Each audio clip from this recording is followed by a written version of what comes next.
tell me what the change was? It just, and what? One change. One change. I remember from your newsletter. Okay. I can't tell you, right? Yeah, you can't. I remember you talking about it, but I don't remember what it was. You think it's your last word? I think it was the word put. No, you're on the wrong page, John. We're first. Put music in your life. There you go.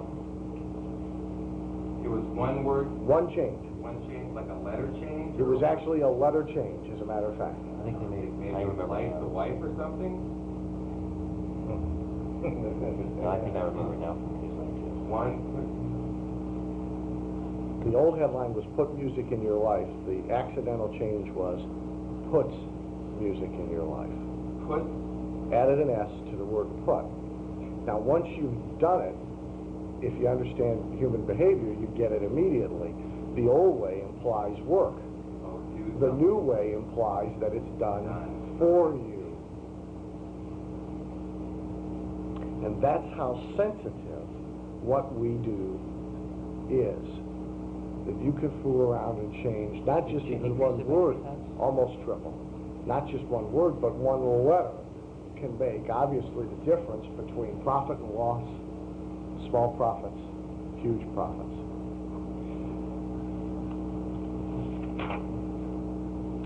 The next page, I think is and this is preaching to the converted because everybody in this room already knows it, but I think is the single most important thing to understand about really all print media, although this says direct mail, and that is that it is not advertising.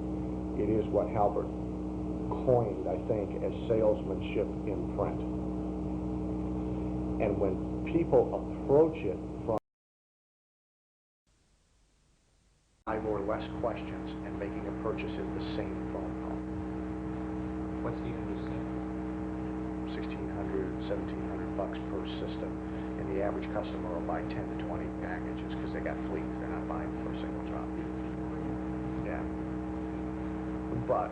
But think of what's happening.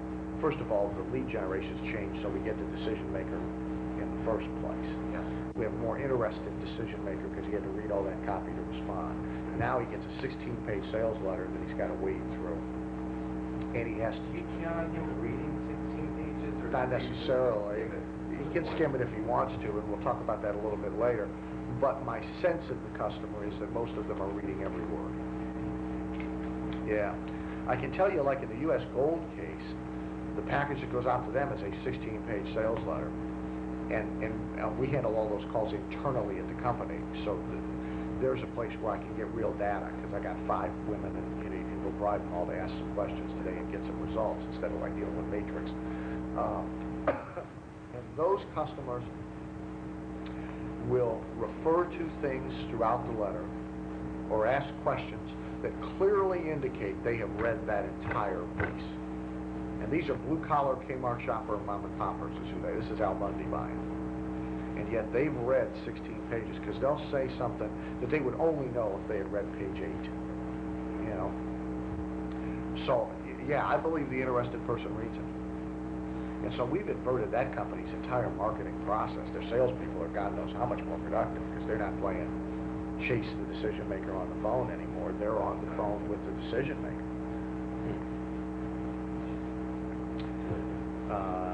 Next point, which you probably know, but that is forget everything you were ever taught about good grammar. This stuff should totally be write like you talk.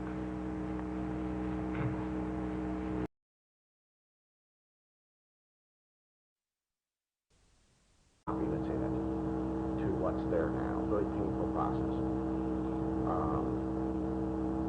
Larry Pino puts me under a constraint of the maximum of 4 pages for a sales letter. He insists on mailing for a single stamp. And with the tickets and the enclosure, it can only be 4 pages on real light paper. And he just won't deviate from it. I typically am bringing a 7 to 8 pager down to 4 in my editing process, because my rough draft is usually 7 or 8 pages long.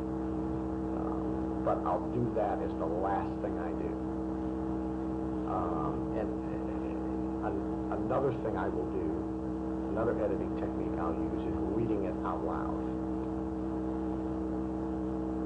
since I think it should be conversational, it should sound conversational when it's read. And if it doesn't read right out loud, it won't read right to the person reading it either. Then we always try and use the 8th grade test. Unfortunately, my daughter grew up because she used to be great at this. But, I mean, if you do have a kid around, that's the easiest way to do it, is here. Circle every word in here you don't know in every sentence that confuses you.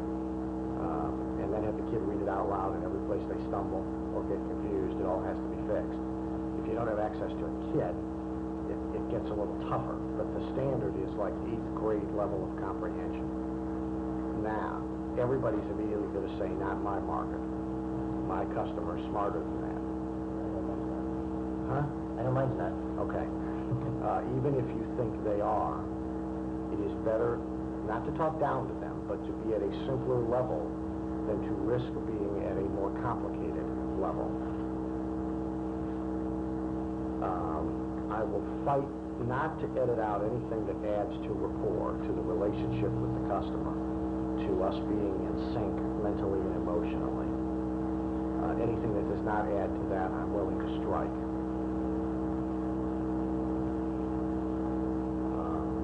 I want to keep anything that directly advances the sale, and I want to keep what enhances credibility.